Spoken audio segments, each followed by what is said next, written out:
I am Ferdinand Marcos, and I am the President of the Republic of the Philippines.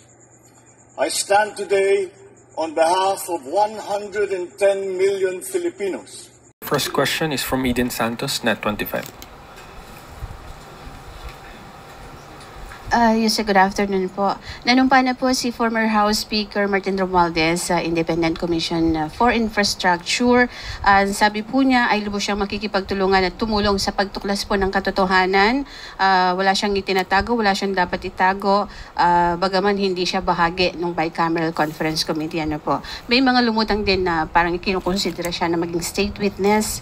Pwede po ba siyang maikonsidera na maging state witness dito po sa flood control mess? Depende po sa kanya magiging salaysay at kung ano po ang kanyang mailalahad. At depende na po rin yan sa Department of Justice kung siya pa ay maituturing na isang state witness at ito naman po ay irerekomenda sa korte. So lahat po yan ay depende sa lahat ng mangyayari. So hindi pa po natin masasabi kung siya pwede maging state witness o hindi. Thank you po. Next question, Ann Soberano, Bombo Radio. Good afternoon, Yusek. Yusek, reaction lang po from the Palace. Inaprobahan na po kasi kahapon ng Kamara ang 2026 National Budget at to be transmitted na po ito sa Senate para sa kanilang pag-aproba din. And then magbabaycam na po sila. Sa kabila po ng pagmamalaki ng Kamara na ang 2026 budget ay tugon sa tunay na pangangailangan ng mamamayang Pilipino, marami pa rin kumukwestiyon po sa nasabing budget, lalo na po yung mga nasa minority. Lalo doon po sa unprogrammed appropriations na tila ginagamit po daw na parang pork barrel. Thank you po. Siguro po trabaho naman po talaga ng mga oposisyon na sila ay mag-object kung sila may nakikitang mga issue. Pero sa palagay po at sa tingin ng pamahalaan, at lalo-lalo na po ng DBM, sinasabi po natin ang budget, lalo-lalo na po sa unprogrammed appropriations, ay kinakailangan po. Lalo-lalo na po ito. Hindi po ba nagkakaroon po tayo ng sinasabi natin magkakaroon ng pag-deplete ng funds ng NDRRM dahil sa maraming nagiging kalamidad sa ngayon. Sa ngayon po, kapag ka po na-deplete yan at naubos na po ang contingent funds, dyan po naman kukuha sa unprogrammed appropriations mula sa SAGIP. Kaya po, tandaan po natin, kahit po ito ay nasa unprogrammed appropriations, iingatan po ang budget na to at hindi naman po agad ito mailalabas para katakutan nila at sasabihin magiging pork barrel lamang. Ngayon po, sabi nga natin, ang Pangulo mismo ang nagpapaimbestiga patungkol dito sa mga maanumalyang paggamit ng pondo para sa flood control projects. Mas lalo pong pag-iingatan ng Pangulo ang budget na ito para po mas maging maganda at hindi malustay ang pera kung saan-saan. Salamat po, ma'am. Next question, Katrina Domingo, ABS-CBN. Ma'am, may we get an update on the lifestyle check that the President has ordered? Actually, inutos na po sa BIR at ngayon po ay ongoing po ang ginagawang pong lifestyle check ng BIR. When can we expect the results to come out? Depende po sa BIR. Ma'am, you also promised the summary of kung ilan na po yung na-actionan with regard to the Sumbong sa Pangulo website na entries. Last time you told us there were 19,000 entries already. Ilan na po dito yung resolved? Ilan po yung pending? Actually, ang sinabi po dito, lahat po ng mga reports na to, although nabasa na po ang iba, ay pino-forward po sa DepDev. At kapag po nagkaroon na ng inspection at nagkaroon ng findings, ito ay ibibigay na po sa ICI. So kung ano po magiging findings dito ay malalaman na po natin sa ICI. Next question, Christian Bascones, PRTV.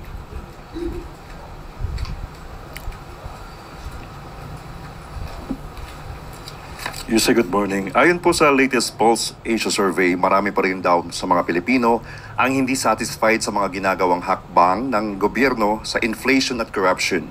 How is the Palace taking this feedback and ano po yung mga specific steps na ginagawa ngayon para ma-regain ang tiwala ng publiko considering the fact na wala pang nakukulong sa flood control scandal po? Saan po galing ulit ito? Sa Pulse Asia survey. Pulse Asia. Well, unang-una po, kung sila po ay gumagawa ng survey, ang Pangulo po ay hindi naman po naaalarma sa numero. Patuloy pa rin po ang pagtatrabaho ng Pangulo para po lalong malabanan ang korupsyon dito sa ating bansa. At dati na rin po niya sinabi na rating should not be based only on one survey. So, may mga pagkakataon po kasi naiiba ang resulta sa mga ibang survey. Correct. Basta for Next question po. Yusek, the U.S. State Department again listed the Bureau of Customs as most corrupt among agencies in the country. How does the palace respond to that, and ano po yung mga reforms na ginagawa to fix the image of the customs? Unang-una po, sabi po natin, ito lamang sa SONA, talaga pong matindi na po ang gustong gawing paglaban ng Pangulo sa korupsyon. Hindi po yan lingid sa ating kalaman. At nagtalaga po siya ng bagong commissioner sa katuuhan po ni Commissioner Ariel Nepomuceno nito lamang July 2025. At nakita po na natin ang malaking pagbabago. Kahapon lamang po ay nag-ulat tayo kung ano po yung naging achievement ng BOC patungkol po sa pag-auction sa mga kargamento na forfeit or nag-overstay. So, ang sabi po, nakausap po natin mismo ang pamunuan ng BOC. Sila po ay nakipag-ugnayan na sa American Chamber of Commerce at pati po sa US Embassy through the FA. At nais nilang ipaliwanag at ipakita na meron pong sweeping reform agenda ang bagong pamunuan at nire-reinforce po rito ang transparency, accountability, and professionalism. Matatandaan din po natin na nag-prohibit sila ng conflict of interest among the professionals na hindi pwedeng sumama sa negosyo o magkaroon ng financial interest sa mga customs brokerage at ito ay within the 4th civil degree by affinity and by consanguinity. So, nagkaroon na rin po ng modernization. Ang BOC, 96.99 digitalization rate na po sila para po mas mapabilis ang proseso. At kasama po dyan yung implementation ng overstaying cargo tracking system, enhanced and travel system at ATA CarNet monitoring. And the BOC is also working with the World Customs Organization. So ito pong lahat ay para tugunan ang direktiba ng Pangulo na patayin hanggat maaari o maiwasan ang korupsyon sa ating bansa. So, with this report, tingin natin at maaasahan natin ang magiging positibo naman sigurong tugon ng US State Department. Next question, Samuel Medinilla, Business Mirror. Good afternoon, ma'am. Regarding lang po dun sa 2026 na GAB sa House of Representatives, na-mention po ni President Marcos na willing siyang i-veto yung 2026 budget kung hindi aligned sa priorities ng administration niya yung provisions. Magko-conduct na po ba ng initial assessment yung DBM dun sa mga provisions ng House of Representatives version ng 2026 budget, or hihintayin po muna nila na matapos na yun sa Senate? Tingin po natin at nakausap po natin mismo ang taga-DBM. Hihintayin muna po nila matapos para isang reviewhan na lang, at kung meron talagang hindi na tutugma sa nais ng administrasyon na ito, malamang po maibivito kung ano man yung dapat na ibito. Tapos may commitment na rin po ba yung House of Representatives, yung Congress, kung kailan po mapapasa yung 2026 budget? Sa House of Representatives, parang pasado na po yata. Opo, approve na po siya. At ang tanong niyo po ay? For BICAM po. BICAM, hindi pa po, wala pa po tayong details patungkol dyan. Thank you po. Thank you. Follow-up question from Alexis Romero, Philippine Star. Yusek, nakita naman ng Malacanang yung House version ng budget. Sa ngayon po ay hindi ko masasabi dahil hindi pa nabanggit ito sa akin kung nakita na po ito. Pero ang alam po natin ay na-approve na po. Kasi itatanong ko po sana kung satisfied kayo dun sa naging acceptable ba sa inyo yung draft or yung version ng budget na pinasa ng House, given na before the budget season nagsabi ng Pangulong na kapag ito hindi align sa kanyang priorities, he would veto it. Malamang mabibigyan ko po kayo ng detalyeng sagot patungkol po dyan. Tatanungin po natin mismo ang Pangulo patungkol po sa ganyang issue, pati po ang DBM. Salamat po. Last question is from Ivan Mayrina, GMA News. Yusek, good afternoon. An Octa Research survey released today shows that majority of Filipinos are outraged by the flood control scandal, and 83% support the President's move to expose this corruption. But, kasabay po ng galit at suporta sa pag-expose, ang public demand for accountability jail time for offenders, and sweeping reforms. At yung sentiment po na ito is bordering on impatience. May mga nanggigigil po. How does the palace address this sentiment of impatience among our people na gusto na po nila may makulong na? Okay. Kalma lang. Muli. Hindi po kasi ito nadadaan sa agad-agaran. Tama. Siguro bilang lawyer na ako ay mismong humahawak ng mga kaso at ako po ay humaharap mismo sa korte, kaya alam ko po kung paano ba magpresenta ng isang ebidensya. Hindi po ito nadadaan sa pabilisan at kung ito naman ay mapapabilis, napakaganda ng numero, marami nasampa sa korte, pero kalaunan, na-dismiss po lahat. Ano po ba ang mas hindi nyo tatanggapin? Nakapagsampa ng maraming kaso, pero na-dismiss po lahat dahil hindi hinog at kulang ang ebidensya. Hayaan po natin ang ICI na bumuo ng kanilang investigasyon at kumpletuhin ang dokumento. Ang pangako naman po nila after a week or rather week 4 ay makakapagsampa na sila ng mga kaso or makakapagrekomenda ng pagsampa ng kaso. Hayaan po lang natin silang ipon ng mga dokumento at ng mga ebidensya para po mas matibay ang mga kasong isasampa. So yun lamang po, sa taong bayan, wag po kayong mainip dahil sinimula na po ito.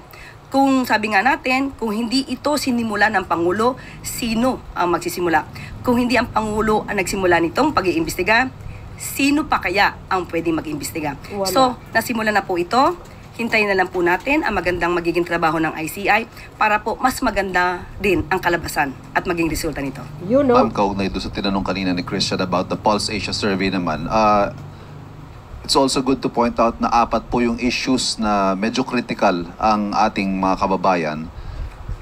Namely, reducing poverty, fighting widespread sale and use of illegal drugs, controlling inflation at panghuli nga po at pinakamalaking bilang yung paglaban sa graft and corruption. Having realized all of this, is the administration going to make a commitment to do more faster? Ano ho kaya ang pwedeng commitment na ibigay ng pamahalaan para i-address ang sentimentong ito? Muli, sinimulan na po ng Pangulo. Ang commitment po ng Pangulo, panagutin ang dapat na managot. Ito na po siguro ang pinakamabilis na sasiwalat ng mga di umanong anomalya sa flood control projects. So, hayaan lang po natin magtuloy-tuloy ang proseso at ang Pangulo po ay hindi po magsasawalang bahala sa mga nadidinig niya na mga sentimiento ng ating mga kababayan. Magtiwala lang po tayo sa ating Pangulo at sa pamahalaang Marcos Jr. dahil ito po ay lumalaban sa korupsyon. Ma'am, yung other issues lang, yung reducing poverty, fighting widespread sale and use of illegal drugs, and controlling inflation. Okay, unang-una po, medyo gumanda naman po yung inflation rate natin. Bumaba ng konti because sabi natin ay tumaas ng konti ang gulay at ibang bilihin because may mga bagyong nagdaan, lalo na ngayon may mga kalamidad na tayo nararanasan. Nakaka-apekto po ito. Pero mga nakaraang araw na hindi natin nararanasan itong mga kalamidad, maganda po ang inflation rate. At hindi pa rin po naman siya lumalagpas doon sa rate na gusto or kumbaga parang target ng bansa. So nandun pa rin po tayo at asahan pa rin po na patuloy pa rin po magtatrabaho ang pamahalaan kahit tayo po ay nakakaranas ng mga ganitong klaseng kalamidad para po mas maging maganda ang pagbigay ng ayuda sa ating mga kababayan. Drugs, ma'am. Yung sa drugs. Okay. Sa drugs. Makikita naman po natin, marami din po naman na nasasawata or nasasabat ng mga illegal drugs. Ito yung nai-report natin. So tignan lang po natin kung saan po nanggagaling ang report na to kung ba't hindi pa sila satisfied sa ginagawa po na paghuhuli sa mga illegal drugs ng PIDEA at ng PNP. Last na lang po yung sa reducing poverty. Are we on track? Are we achieving our objective dito po sa punto on reducing poverty? Tandaan po natin, hindi po ba noong nakaraang araw lamang ay binigay natin ang magandang balita na dumadami ang nagkakatrabaho at bumababa po ang unemployment rate. So yan po ay isang tugon para po maiwasan ang kahirapan ng ating mga kababayan. Tumugon din po ang DSWD para po ang taggutom ay mabawasan din dito sa ating bansa. So ilan lamang to sa mga proyekto ng gobyerno para po yung poverty rate sa ating bansa ay ma-reduce. Thank you. Follow-up question from Chloe Hufana, Business World. Isa kanina po sa Claveria, nasabi ni President yung Farm to Market Road national plan, parang ganun. Meron na po bang details dito and kailan po kaya siya i-roll out? Ang gusto po niya, mabilisan po at bago siya matapos, gusto niya po, nandiyan na po ang proyektong ito. Ano pong ibig sabihin nung bago po siya matapos? Of course, bago po matapos ang term niya. Ang gusto niya nga po ay bago magpasko ay matapos ito. And on other matters po, Yusek, former Finance Secretary Cesar Purisima suggested to demonetize 1,500 peso bills to curb corruption daw. What is the palace's or the President's take on this? Ibabato ko muna po ang katanungan sa DOF para po mas detalyado ang answer na yan.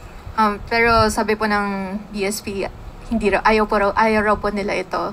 So pag-aaralan po, kasi kung hindi ito makakabuti at may negatibong epekto po, ay pag-aaralan po para mabalansi po yung mga pros and cons ng sinasuggest niya ito.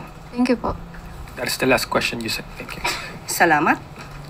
Water impounding dam sa Cagayan, binuksan ni Pangulong Marcos Jr. para sa pagpapalago ng kabuhayan ng mga magsasaka.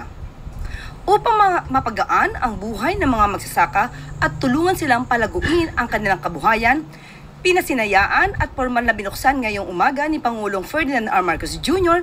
ang Union Water Impounding Dam sa Claveria, Cagayan. Ang nasabing dam ay dinisenyo upang mabawasan ang pinsala ng pagbaha sa dalawang barangay na sakop nito at ng mga karatig lugar. Inaasahan ding makapagbibigay ito ng irigasyon sa 1,050 hectares na lupang pansaka. Makapagbibigay benepisyo sa lahat ng 1,000 magsasaka at susuporta sa 7 barangay at 7 irrigators associations. Ang naturang dam ay bunga ng Convergence Project ng DPWH at ng National Irrigation Administration. Ang NIA, sa pangunguna ni Administrator Eduardo E. Digilien, ang nagpatayo ng mga kanal para sa irigasyon at ng mga revetment o mga harang sa mga ilog upang maayos ang daloy ng tubig at maiwasan ang pagguho ng mga lupang sakahan. Binigyan din ni Pangulong Marcos Jr. ang iba pang mga programa ng pamahalaan para sa mga magsasaka sa pamamagitan ng Department of Agriculture sa pangunguna ni Secretary Kiko Laurel Jr. Kabilang dito ang pagpapatupad sa Rice Competitiveness Enhancement Fund o RCEF Mechanization Program kung saan patuloy ang pagbibigay ng mga mechanical dryers at iba pang makinarya upang mapabilis ang pag-ani at pagpapatuyo ng palay, lalo na tuwing tag-ulan. Kasama rin dito ang tractors, transplanters, threshers at rice processing centers na tumutulong mula sa paghahanda ng lupa hanggang sa pag-ani at giling ng palay. Sa kanyang pakikipagpulong sa mga magsasaka, isinusulong din ni Pangulong Marcos Jr. ang pagpapatupad ng Farm to Market Bridges Development Program na layunin makapagtayo ng 300 bridges sa loob ng 4 na taon. Ang nais ng Pangulo, lahat ay aahon sa kahirapan at walang maiiwan sa bagong Pilipinas. Nagsimula ito sa termino ko, natapos din sa termino ko. Maging matagumpay ang lahat itong programa natin para ang ating mga kababayan ay hindi na mag-aalala. Makokontrol natin, hindi magbabaha sa baba. Kahit kompleto ang sensya, teknolohiya, binhi, yung mga pataba, kung walang tubig, wala ring mangyayari. Wala na kaming may sambit sa hanay ng mga magsasaka, mahal na Pangulo, puso naming ibibigay ang walang katapat na salita ng pasasalamat sa inyong dapat ipakita natin sa lahat na maaari talagang gumawa ng flood control project na maganda, na effective, na mabilis, na nasa budget. Kaya pasasalamatan natin ang public works. Para tiyaking mas maraming pasahero ang makikinabang sa ligtas at mabilis na biyahe, tumungo si Pangulong Ferdinand R. Marcos Jr. sa Cagayan upang inspeksyonin ang construction ng Kamala-Nyogan Bridge na nagdurugtong sa mga munisipalidad ng Apari at Ballesteros. Ang higit 2 kilometrong tulay ay inaasahang magpapabili sa biyahe ng mga tao at pagdaloy ng komersyo sa lugar. Kung noon ay higit 1 oras ang tatahakin ng mga pasahero sa ruta, magiging 20 minutos na lamang ito. Tinatayang mga 6,000 biyahero ang makikinabang sa bagong ruta sa tulong ng Kamala-Niogan Bridge. Dahil sa mas pinatibay at pinagandang disenyo ng tulay, naging 45 tons ang maximum vehicle capacity nito at may earthquake resistance na aabot sa magnitude 8. Nagbigay naman ng direktiba si Pangulong Marcos Jr. sa DPWH na busisiin ng maigi ang proyekto, siguruhing maganda ang kalidad, pati na ang istruktura at pasto ang paggamit ng pondo hanggang sa matapos ang tulay sa tamang oras. Isa lamang ang Kamala-Niogan Bridge sa mga infrastructure projects ng pamahalaan na gagabay sa mga mamamayan tungo sa mga maunlad at ligtas na konektadong bagong Pilipinas. Sana mabuksan natin by Christmas ito. Kasi Apari, Claveria, Apari, Ballesteros hanggang Ballesteros, meron ng magandang daan. 6,000 ang dadaan dito bawat isang araw. So madami talagang traffic. Tama-tama nandyan yung Apari Port. Lahat ng mga gamit na dati kung saan-saan ang layo ng dinadaanan, ngayon dito 20 minutes na lang. Pasig Biglang Buhay Muli o PBBM project kinilala ng UN. Nakatagdang igawad sa Pilipinas ngayong November 27 ang 2025 Asian Townscape Award ng United Nations na gaganapin sa Hong Kong. Matapos na kilalanin nito ang Pasig Biglang Buhay Muli o PBBM project ng administrasyon ni Pangulong Ferdinand R. Marcos Jr. Wow! Kinumpirma ng UN Habitat Regional Office for Asia ang naturang pagkilala sa Pilipinas ayon sa liham na pinadala sa Interagency Council for the Pasig River Urban Development ilang linggo matapos ang deliberations na ginanap sa Japan noong September 17. Ang ASEAN Townscape Award ay isang pagkilala sa natatanging tagumpay sa urban design at sustainable development ng nasabing proyekto. Dinisenyo ang PBBM project upang i-transform ang Ilog Pasig at ang pangpang nito bilang isang recreational, cultural at commercial hub na naglalayong itaguyod ang transportation connectivity sa bansa. Ang Pasig Bigyang Buhay Muli project ay pinangungunahan ng Office of the Presidential Advisor for Pasig River Urban Development sa liderato ni Secretary Jose Rizalino Acuzar. Suportado rin ni First Lady Liza Marcos ang nasabing programa. Ayon kay Pangulong Marcos Jr., masugid na nakasubaybay ang unang ginang sa pag-unlad ng mahalagang proyekto kagaya ng Pasig Biglang Buhay Muli dahil sa kanyang pagpapahalaga sa kasaysayan at kultura ng bansa. Binigyan din ng Pangulo ang layunin ng unang ginang na pagandahin ang inisyatiba at matiyak na ang Ilog Pasig ay maging pangunahing bahagi ng kolektibong pagkakakilanlan ng Pilipinas.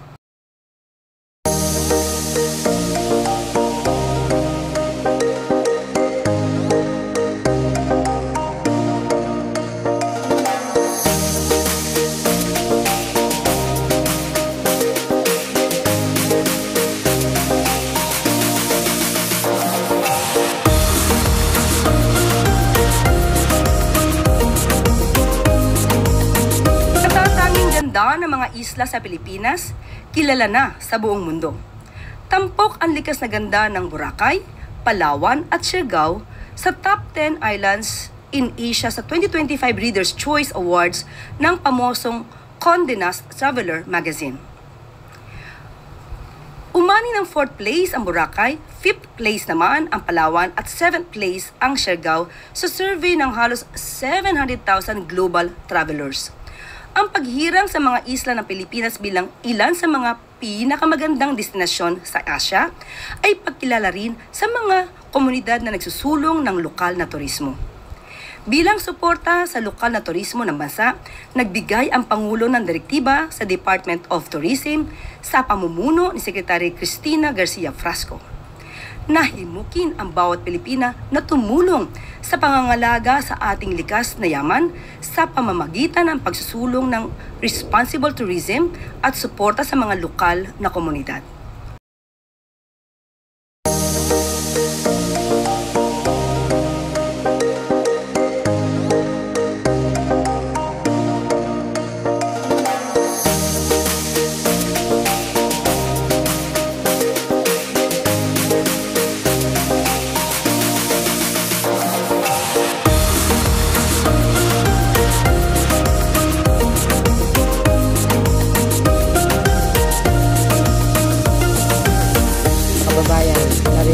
Tama naman sabi ni Yuse Castro, pagdating kasi sa kaso, hindi naman kaagad-agad yan eh. Hindi naman magic, proseso po yan, due process. Kasi kailangan busisiin mabuti. Kaya nga may korte, mayroon tayong RTC, may mga abogado, Court of Appeals, DOJ, di kayo naloko, ICI, NBI, kasi iimbestigahin ng gusto. Ito kasi gusto ng mga ibang kapwa natin Pilipino, ura-urada, ipakulong. Ano yun? Pangit naman ganun. Ayaw ni Pangulong Marcos Jr. ganun. Kaya nang ganyan, dapat mayroong lilitisin nga. 'Di ba? So yun mga kababayan, wait and see. May makukulong yan. Maghintay lang tayo. Huwag masyadong apurado. 'Di ba? Thank you guys for watching. See you again on my next upload. Bye bye bye and babush. God bless Philippines.